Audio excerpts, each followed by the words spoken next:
और यशस्वी प्रधानमंत्री जी को हम धन्यवाद देना चाहेंगे। और पूरा देश की वो सेना, वो सैनिक उनके चरणों में नतमस्तक है। उनके चरणों में पूरा देश नतमस्तक है। भारत पाकिस्तान के बीच हुए युद्ध और सीज फायर के बाद सरकारों के मंत्रियों की जुबानें फिसल रही है। सरकार वाहवाही लूटने को लेकर सेना के जवानों का अपमान कर रही है।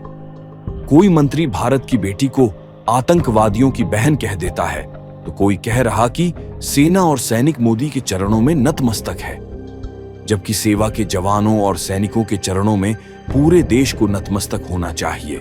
दरअसल मध्य प्रदेश के उप मुख्यमंत्री जगदीश देवड़ा एक कार्यक्रम में प्रधानमंत्री की प्रशंसा में इतना खो गए कि मोदी जी की प्रशंसा करते करते कह डाला कि मोदी जी ने जो पाकिस्तान का हाल किया है उसके लिए पूरा देश, सैनिक और सेना मोदी के चरणों में नतमस्तक है। अति उत्साह और श्रेय लेने के चक्कर में जिसमें सरकारें सैनिकों का लगातार अपमान कर रही है, आप भी सुनिए किस तरह से। एक तरफ जहां मध्य प्रदेश सरकार के मंत्री विजय शाह ने अपमान किया, तो न्यायालय ने स्वयं संज्ञान में लेकर एफआईआर दर्ज कराई। वहीं अब उप मुख्यमंत्री ने देश की सेना के लिए विवादित बयान दिया है। मन में बहुत क्रोध था। जो दृश्य हमने देखा कि जो पर्यटक के रूप में गए थे, घूमने गए थे और वहां चुन चुन करके, धर्म पूछ करके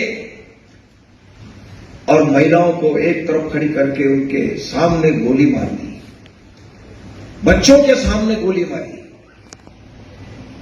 उस दिन से दिमाग में बहुत तनाव था, पूरे देश के लोगों के दिमाग में, कि जब तक इसका बदला नहीं लिया जाएगा और जिन माताओं के सिंदूर को मिटाने का काम जिन लोगों ने किया, जिन आतंकवादियों ने किया और जिन आतंकवादियों को जिनने पाला, जो पाल रहे हैं, उनको नेस्त नाबूद नहीं कर देंगे तब तक चैन की सांस नहीं लेंगे।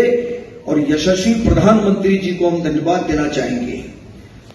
और पूरा देश की वो सेना, वो सैनिक उनके चरणों में नतमस्तक है। उनके चरणों में पूरा देश नतमस्तक है। उन्होंने जो जवाब दिया है उसकी जितनी सराहना की जाए, जितना कहा जाए, एक बार उनके लिए जोरदार ताली बजा करके स्वागत।